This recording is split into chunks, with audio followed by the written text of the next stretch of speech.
मेहर बाबा की जय। अवतार मेहर बाबा की जय।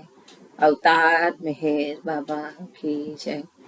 प्रियतम मेहर प्रभू, आमच्यामध्ये उपस्थित होऊन आपण आम्हा सर्वांना आपल्या दर्शनाचा आणि सहवासाचा आनंद देऊन आमचं मार्गदर्शन करावं, हीच आपल्या चरणी प्रार्थना. थँक्यू बाबा. जय बाबा. प्रियतम परमेश्वरा, तुझ्यावर अधिकाधिक प्रेम करण्यासाठी आम्हा सर्वांना तू सहाय्य कर. अधिक आणखी अधिक प्रेम करण्याकरता, इतकं की तुझ्याशी तद्रूप होण्यास आम्ही पात्र व्हावं व तुझ्यावरील आमचं प्रेम वृद्धिंगत व्हावं, यासाठी आम्हास तू सहाय्य कर. आणि प्रियतम बाबांचा दामन अगदी अखेरच्या क्षणापर्यंत व अगदी अखेरच्या क्षणी देखील आमच्या हाती घट्ट राहावा, यासाठी आम्हास तू सहाय्य कर. अवतार मेहर बाबा की जय. अवतार मेहर बाबा की जय. अवतार मेहर बाबा की जय. जय बाबा. कुणाचं तरी माईक ओपन आहे. सगळ्यांना जय बाबा. मेहर बाबांचे अध्यात्मपर लेख आणि संदेश याच्यामध्ये आज आपण पुढचं प्रकरण बघणार आहोत. नवमानव मोठं आहे, त्यामुळे आज पूर्ण एवढं एकच प्रकरण घेऊया. 21 नंबरचा हा बाबांचा डिस्कोर्स आहे. नोव्हेंबर 1942 बाबांनी हा दिलाय. हा सुद्धा पुन्हा दुसरं महायुद्ध चालू असतानाचाच काळ आहे की ज्या वेळेला बाबांनी हा संदेश दिलेला आहे. तत्पूर्वी मागच्या वेळी कुणाचे प्रश्न घ्यायचे, वर्षा आवटेचा प्रश्न होता, पण तो मला वाटतं गुरुवारचा प्रश्न होता, तो आपण गुरुवारी घेऊया. आणि मागच्या वेळी कुणाचे प्रश्न राहिले का, ह्याच्यात कुणी हँड रेज केला आणि आपण म्हटलं पुढच्या वेळेला घेऊया, असं काही झालंय का?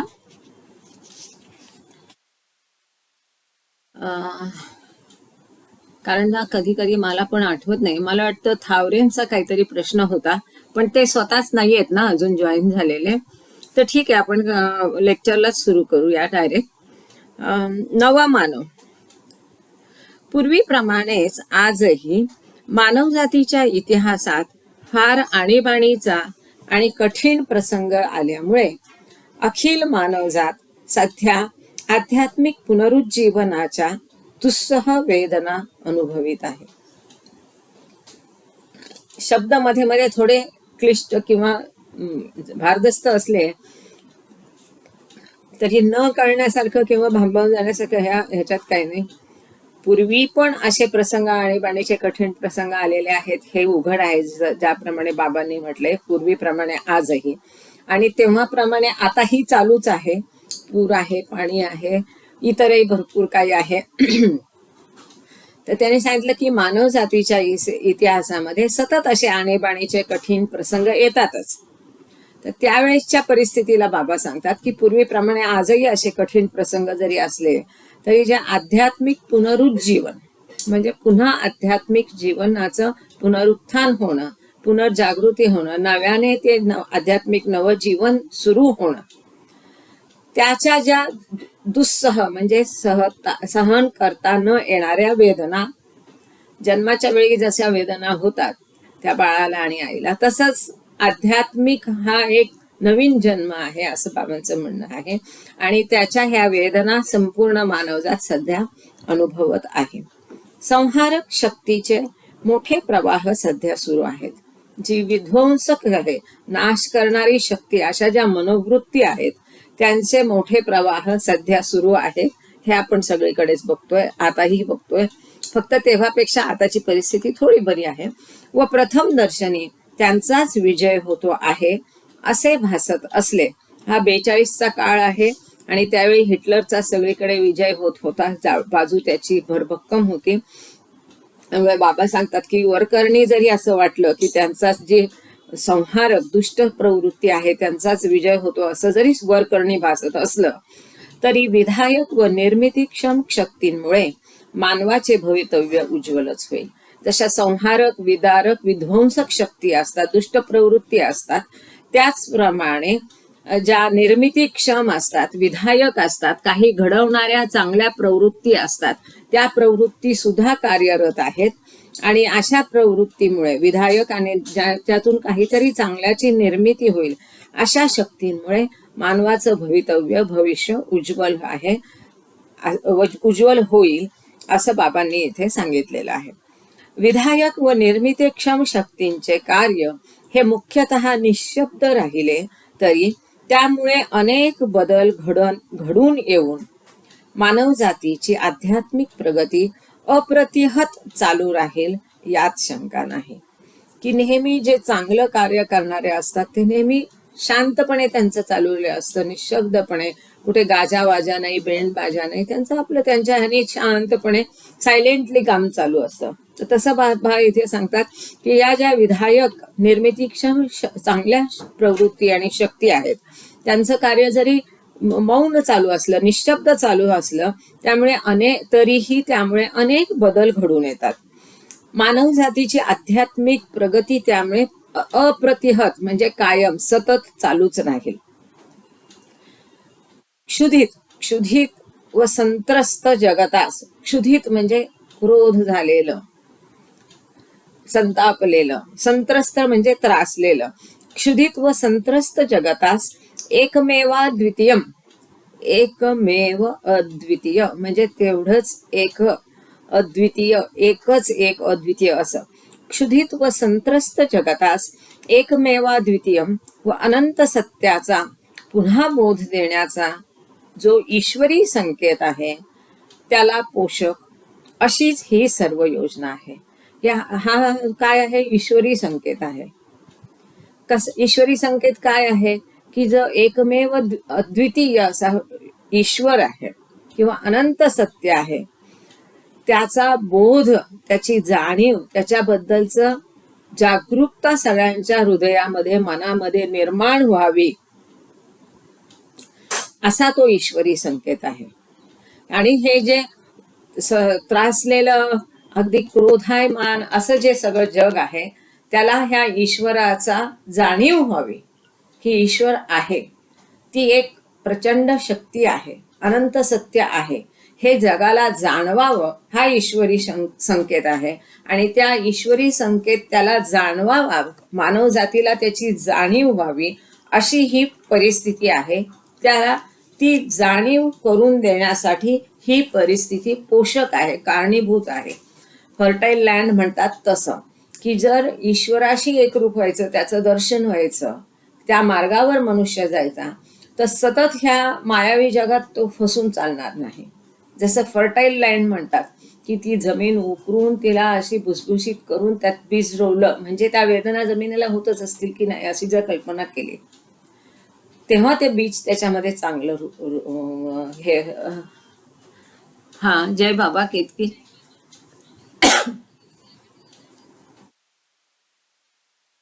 अभ्युत्थानमधर्मस्य संभवामि युगे युगे. हा संभवामि.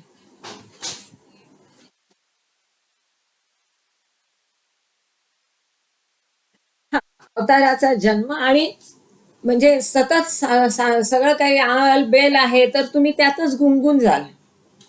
जोपर्यंत हलवून तुम्हाला हे केलं जात नाही, जोपर्यंत तुम्ही सगळ्याला वैतागून जाल अशी परिस्थिती होत नाही, तोपर्यंत अखेर अंतिम सत्य काय, मला त्राणणारा कोण, हे कुणाच्या हातात आहे, हे सगळी परिस्थिती नियंत्रणाबाहेर आहे, मग तू नियंत्रण करता कोण आहे हे सगळं जाणून त्याला कसं प्राप्त होईल ही भावना शक्यतो कोणाच्या मध्ये फार विरळा लोक असतात की सगळं आलबेल असतानाही त्यांना त्याचा कंटाळा येतो आणि हे सगळं नको तर मला जो शाश्वत आनंद आहे तो शोधायचा असं म्हणणारे फार कमी असतात. पण जनरली जे आहे सगळ्यांना असं जेव्हा संकट वगैरे असतात तेव्हाच त्यांना ईश्वर आठवतो किंवा त्या मार्गाला ते लागतात. म्हणून तसं ते फर्टाईल लँड सारखं की ही अशी परिस्थिती उद्भवली संपूर्ण जगात म्हणजे जग काय त्या अनंत जे सत्य आहे त्याला शोधण्याचा, त्याची जाणीव त्याच्या मनामध्ये की हे सगळं काही खरं नाही बा, कुठेतरी अंतिम सत्य आहे ते जाणवलं पाहिजे त्याला. त्या जाणवण्यासाठी ही अशी परिस्थिती उद्भवलेली असते. आणि आपल्या ह्यांनी सोमणांनी लिहिलेलं आहे संभवामी युगे युगे बाबांचे चरित्र जे मराठीतलं आहे. मराठीतलं पहिलं चरित्र सी.डी. देशमुखांनी लिहिलं आणि त्याचं नाव अवतार मेहरबाबा सिंपल. बाबा उभे आहेत. फार सुंदर पुस्तक आहे पण ते दुर्भाग्यवश आता तेही आउट ऑफ प्रिंट आहे. कुणाला जमलं तर त्यांनी यांचा मुलगा जे आहे प्रबोध कुमार देशमुख नागपूरला मेहरा टोळ आणि मुकुंद टोळांना आम्ही घेऊन गेलो होतो त्यांच्या घरी.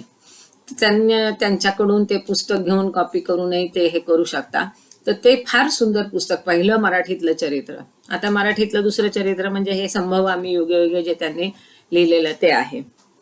म्हणजे केतकीने वाक्य बोलल्यामुळे त्याचा योग्य जागी योग्य सांगितलं. थँक्यू केतकी. जीवनाच्या निरनिराळ्या क्षेत्रातून स्पष्ट अथवा सूक्ष्म स्वरूपात चालू असलेला कलह व मत्सरयुक्त चढाओढ ही कोणत्या रीतीने नष्ट करता येईल याचा विचार आज होण्याची आवश्यकता आहे. जसं हे तिथे लिहिलंय अगदी तसंच वातावरण आपण बघतोय की सध्या सुद्धा आपण अनुभवतोय की वेगवेगळे जीवनाच्या क्षेत्रात, सगळ्या क्षेत्रामध्ये त्याला कोल्ड वॉर म्हणा, उघड म्हणा किंवा सुप्त म्हणा, असं सूक्ष्म स्वरूपात स्पष्ट असो किंवा उघड असो किंवा छुपा असो, असा कलह, वाद, मत्सर, एकमेकांबद्दलचा मत्सर, चढाओढ, हे सगळं, हे दुसऱ्याला कसं मला नष्ट करता येईल, ही सगळी अशी परिस्थिती आहे. तर ही जी परिस्थिती आहे, मत्सरयुक्त चढाओढ, कलह, भांडण, तंटे, हे कसं नष्ट करता येईल याच्यावर विचार होण्याची आज आवश्यकता आहे, असं बाबा तेव्हाही सांगतात. आजही परिस्थिती थोडीफार बदलली असली तरी सध्या पुन्हा तशीच परिस्थिती आहे. व हाच मानव जाती समोरचा अत्यंत निकडीचा प्रश्न आहे. काही नवीन नाही, बाबा सांगतात की हा मानव जाती समोरचा हा जरुरीचा, अत्यंत आवश्यक, हाताळायला घ्यावा असा प्रश्न आहे. लष्करी युद्धामुळे जगात संहार होऊन अंधाधुंदी माजते हे निर्विवाद आहे. बाबा सांगतात की सगळे लष्करी युद्ध झालं की अंधाधुंदी होते, सगळं नियंत्रणाबाहेर जातं, जीवांचं बरंच नुकसान होतं, मालमत्तेचं होतं. हे अशी सगळ्या, ह्याच्याबद्दल काही वाद नाही, ते निर्विवाद आहे. परंतु मानवाचा मध्यवर्ती प्रश्न युद्धविषयक नसून ज्या गंभीर कारणाचे युद्ध हे द्योतक आहे त्या मूलभूत कारणांबद्दलच आहे. तर बाबा सांगतात की युद्ध हा माणसाचा प्रश्न नाहीच आहे. की बहुना मागे एका प्रकरणात त्यांनी, किंवा पुढे येईल ते, की युद्ध होत राहिलेच पाहिजे, युद्ध होतातच, पण युद्ध हा माणसाचा प्रश्न नाही.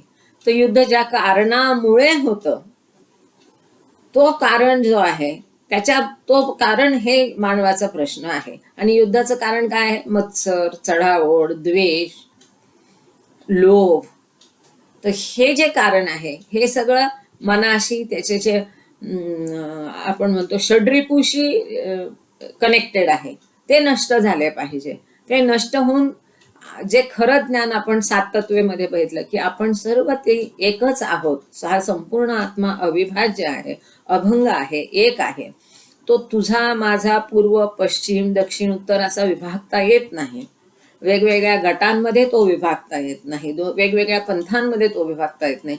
आपण सर्व एक आहोत, ही भावना, हे ज्ञान होऊन त्याची जाणीव जेव्हा होईल तेव्हा ही परिस्थिती वेगळी असेल. ती जाणीव होणं हे खरं ज्ञान, पण त्याचाच अभाव आहे.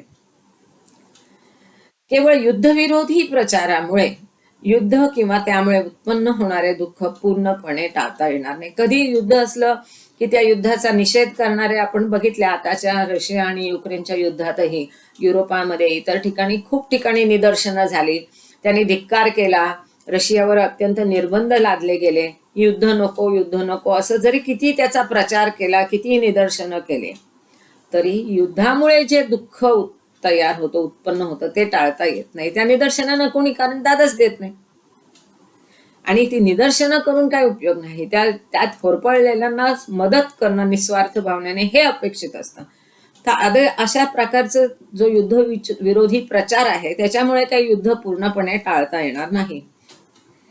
पुढे बाबा अत्यंत महत्वाचं सांगतात, मानवी इतिहासातून युद्ध नाहीसे करायचे असेल तर युद्धाची मूलभूत कारणे नष्ट केली पाहिजेत. की बाबा सांगतात मानवाच्या इतिहासात युद्ध हे आहेच. आपण बघितलं, मागच्याच लेक्चरला पण आपण पाहिलं की आपण पाहिलं तर प्रत्येक अवतार कालात युद्ध झालेलं आहे आणि त्याच्या मधल्या काळातही झालेलं आहे. बाबा सांगतात युद्ध होत राहणार, त्याच्यातनं काय शिकायला पाहिजे, ते युद्ध आध्यात्मिक दृष्टीने महत्वाचं उपयोगी होणार की नाही हे त्या युद्धाच्या हेतूवर अवलंबून आहे. त्या युद्धामुळे बऱ्याच चांगल्या आध्यात्मिक प्रवृत्तींना जन्म मिळतो, त्या बाहेर येतात. पण केवळ तेवढं होऊन भागणार नाही, तर त्या युद्धाचं कारण काय आहे, त्या युद्धाचा उद्देश काय आहे, ह्याच्यावर ते युद्ध हे आध्यात्मिक दृष्टीने म्हणजे उपयोगी होईल की नाही हे ठरलं आहे. तर तसंच बाबा इथे सांगतात, अत्यंत महत्वाचं आहे की मानवाच्या इतिहासातून युद्ध जर नष्ट करायचं असेल तर युद्धाची कारणं जी आहेत, मूलभूत कारणं आहेत, ती कारणं नष्ट झाली पाहिजे. आणि ही कारणं म्हणजे काय, जसं आत्ताच आपण बघितलं की षड्रिपू, थोडक्यात सांगायचं म्हणजे चढाओढ, कोण काय इतरांचा बद्दल मत्सर, द्वेष भावना, सूड भावना, हे सगळं होऊन जे खरं ज्ञान आहे की एकत्व जो आहे, ती भावना, सर्व आत्मा एक आहे, ही भावना त्याच्या मुळाशी आणल्यानंतर आणि ही सार्वत्रिक रुजल्यानंतर, ती एकाच्याच मनात रुजून काही उपयोग नाही, त्याच्यापुरती त्याची प्रगती होईल. पण ती सार्वत्रिक सामुदायिक रीतीने सर्व देशांमध्ये, सर्व समाजामध्ये ती रुजवायला पाहिजे. ती कारण जर नष्ट झालं, ती भावना नाही, ते खरं ज्ञान झालं नाही, ती भावना रुजली नाही, तर द्वेष, चढाओढ, मत्सर, भांडण, कलह हे चालू राहणार. हे कारण आहे युद्धाचे, म्हणजे युद्ध चालू राहणार. लष्करी युद्ध ज्यावेळी चालू नसते तेव्हा देखील लोकांचे व्यक्तिशः किंवा सामुदायिक रीतीने एकमेकांशी आर्थिक अथवा इतर कोणत्या तरी सूक्ष्म प्रकारचे युद्ध चालूच असते. हे तर लढाई झाली. लष्करी युद्ध चालू नसतं तेव्हाही सगळं आलबेल असतं, शांतता असते, सुंदर व्यवस्थित स्थैर्य असतं असं नाही. तर कुठल्या ना कुठल्या समाजात तेढ असते, कुठल्या ना कुठल्या व्यक्तींमध्ये असते, कुठल्या ना कुठल्या गटांमध्ये असते, तर कोणत्या ना कोणत्या लेव्हलवर कुठल्या ना कुठल्या पद्धतीने एक वेगळ्या प्रकारचं युद्ध चालूच असतं. आणि ज्या वेळेला या मूलभूत कारणांचा अतिरेक होतो, मूलभूत कारणं कोणती, चढाओढ, द्वेष, मत्सर, सूड भावना, स्पर्धा, ही जी मूलभूत कारणे आहेत, ह्यांचा जेव्हा अतिरेक होता तेव्हा लष्करी स्वरूपाचे अमानुष युद्ध उत्पन्न होते. तेव्हा अतिरेक झाला की लष्करी युद्ध, लढाई सुरू होते, जी की अमानुष असते.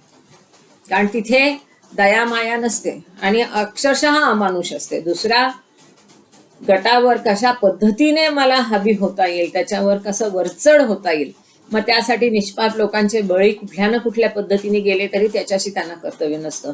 म्हणून बाबांनी इथं म्हटले की लष्करी स्वरूपाचं युद्ध अमानुष असतं.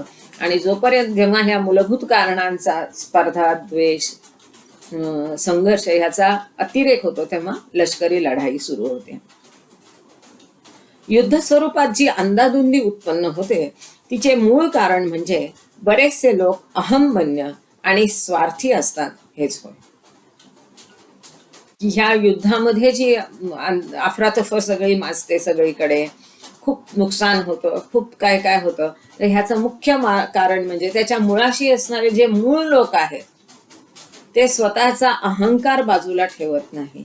वास्तवता विचारात घेऊन माझ्या ह्या निर्णयाने खरंच माझ्या देशाचं, माझ्या गटाचं, माझ्या राज्याचं भलं होणार आहे का, हा विचार त्यांच्या मनात नसतो. त्यांच्या मनात केवळ स्वार्थ असतो, स्वतःचा अहंकार असतो. त्यामुळे बाबा सांगतात की जे लोक अहंमन्य असतात आणि स्वार्थी असतात त्यांच्यामुळेच हे सगळं अंदाधुंदी अफरातफर मचते. त्यांच्या अहंकारामुळे आणि त्यांचा स्वार्थ, ह्या दोनच गोष्टी याच्या मुळाशी असतात. त्यांचा अहंभाव व स्वार्थ ते हे पुढे बाबा सांगतात, त्यांचा अहंभाव व स्वार्थ ते व्यक्तिशः व सामुदायिक रीतीने व्यक्त करतात. आता महाराष्ट्रात वेगळं सांगायची काही गरजच नाहीये की त्या माणसाचा स्वतःचा स्वार्थ आणि त्यांचा अहंकार, मग त्यासाठी तो एखाद्या गटाला हाताशी धरेल, म्हणजे इथे तेच म्हटलंय की व्यक्तिशः म्हणजे स्वतःच्या पर्सनल लेव्हलवर व सामुदायिक रीतीने इतरांनाही अशा हाताशी धरून अशा पद्धतीने तो अहंकार आणि स्वार्थ ते व्यक्त करतात. जवळजवळ सर्व लोकांचे जीवन, इथे मूळ पुस्तकात एक फार कमी चुका आहेत, अगदी एखाद दुसरी अभावाने सापडते. तर असं इथे जीवनच्या ऐवजी जावन झाले. कुणाकडे नवीन पुस्तक असेल त्यात ही चूक सुधारलेली नसेल तर लक्षात घ्या की इथे जीवन हा शब्द पाहिजे. जवळजवळ सर्व लोकांचे जीवन व्हेरी गुड. हा, जय बाबा. छान. जवळजवळ सर्व लोकांचे जीवन या भ्रामक कल्पनांवर अधिष्ठित असते. कुठल्या भ्रामक कल्पना? की मला सत्ता असेल तरच माझं सगळं होईल, ही जे स्वार्थ आहे, ह्या लढाईतूनच माझा काही जे आहे हेतू तो साध्य होईल, ह्या ज्या सगळ्या भ्रामक कल्पना आहेत, किंवा पृथकत्वाची भावना, मुख्य म्हणजे ते अज्ञान आहे, ते भासमय आहे, भ्रामक आहे. त्यामुळे सगळ्या लोकांचं जीवन या भ्रामक कल्पनांवर अधिष्ठित असतं, त्याच्यावर आधारलेलं असतं. सर्वांमध्ये व्यापलेले चैतन्य एकच आहे याची जाणीव ठेवणे म्हणजेच, इथे बोल्डमध्ये हे लिहिलंय आणि फार महत्वाचं आहे, हेच ते खरं ज्ञान. जी 7 तत्व आपण मागच्या वेळेस बघितली, त्यात जो महत्वाचा पैलू आहे की खरं ज्ञान काय आहे, त्याचंच बाबांनी इथे वेगळ्या शब्दात मांडले. सगळ्यांमध्ये व्यापलेलं जे चैतन्य आहे, कॉन्शियसनेस आहे, जे चैतन्य हा सुंदर शब्द आहे त्याला, चैतन्य, चेतना. कारण ईश्वर म्हणजे अपार चैतन्य आणि आपण त्याचा एक छोटा अंश आहोत. म्हणजे आपल्यातही ते चैतन्य आहे, कुणात कमी असेल, कुणात जास्त असेल, तर सगळ्यांमध्ये जे चैतन्य आहे ते एकच आहे. ह्याचे भान ठेवलं पाहिजे, जाणीव ठेवली पाहिजे. तसं जर झालं म्हणजे भ्रमरहित होऊन केवळ सत्याचे ग्रहण होईल. हे जेव्हा जाणीव होईल त्याची, ह्याचं खरं ज्ञान होईल, त्यावेळेला हे जे अज्ञान आहे, भास आहे, भ्रम आहे, आपण सगळे वेगळे आहोत, ही जी पृथकत्वाची भावना आहे, जी भ्रमाची भावना आहे, ती जाईल. आणि मग केवळ सत्य, केवळ म्हणजे ईश्वराला सुद्धा केवळ हा शब्द आहे की केवळ, निखळ, ज्याच्यात इतर काही नाही, असं जे अंतिम सत्य म्हणजे ईश्वर, त्याला प्राप्त करणं सहज शक्य होईल. मी ते वाक्य पुन्हा एकदा वाचते. सर्वांमध्ये व्यापलेले चैतन्य एकच आहे याची जाणीव ठेवणे म्हणजेच भ्रमरहित होऊन केवळ सत्याचे ग्रहण करणे होय. या जाणीवेमध्ये भेदभाव नष्ट होऊन बंधनकारक स्वत्वाची विस्मृती होते. भेदभाव नष्ट होतात, पृथकत्व जातं, एकत्व होतं. आणि तेवढंच होत नाही तर जे सेल्फ आहे, रिअल सेल्फ म्हणजे खरा जो आत्मा आहे, परमात्मा आहे, जो बंधनात अडकलेला आहे, त्या बंधनात अडकलेल्या आत्माची बंधनातून सुटका होते. आणि जो खोटा अहम आहे त्याचं विस्मरण होऊन खरा जो सेल्फ आहे त्याचं दर्शन घडतं. या जाणीवेमध्ये भेदभाव नष्ट होऊन बंधनकारक स्वत्व, पण ते कसं बंधनकारक, जे बंधनात टाकणारा अहमभाव आहे, वेगळेपणा आहे, सेल्फनेस आहे, स्वत्व जे आहे, जे बंधनकारक आहे, त्याची स्मृती होते. हे ज्ञान मनुष्यास प्राप्त झाल्यावर युद्धाचा प्रश्न आपोआप सुटेल. हे ज्ञान कोणतं? खरं ज्ञान. हे ज्ञान म्हणजे काय की आपण सगळे एक आहोत.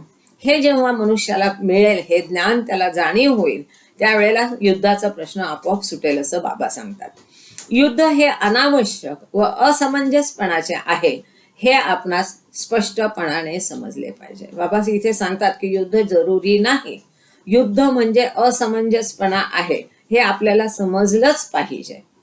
म्हणजे युद्ध थांबवणे हा प्रश्न निकडीचा न राहता, ज्या वृत्तीमुळे अशी अमानुष व दुःखप्रद परिस्थिती उत्पन्न होऊ शकते, ती वृत्तीच नाहीशी करण्याकडे सर्वांचे लक्ष वेधेल. की युद्ध हे जरुरी नाही, ते अनावश्यक आहे, ते युद्ध थांबलं पाहिजे असं जेव्हा आपल्याला वाटेल, तेव्हा युद्ध थांबवणं ही जरूर राहणार नाही, तर ज्या वृत्तीमुळे असं अमानुष्य युद्ध सुरू होतं, ही दुःखदायक परिस्थिती उत्पन्न होते, जी कारणं आहेत त्याच्या मुळाशी, त्या युद्धाच्या मुळाची, ती कारणं, ती वृत्ती नाहीशी कशी होईल ह्याच्याकडे लोकांचं लक्ष वेधलं जातं. अखिल प्राणी मात्राचे ऐक्य प्रतीतीस आले म्हणजे सहकारयुक्त व सुसंगत जीवन अपरिहार्य व सहज सिद्ध होते. एवढंच वाक्य आहे, थोडे शब्द आहे, पण त्याचा अर्थ खूप व्यापक आहे, मोठा अर्थ आहे. की संपूर्ण प्राणी मात्राचं जे ऐक्य ते आहे ते प्रतीतीस आलं म्हणजे अनुभवास आलं. जाणवलं की एक मिनिट हा प्लीज,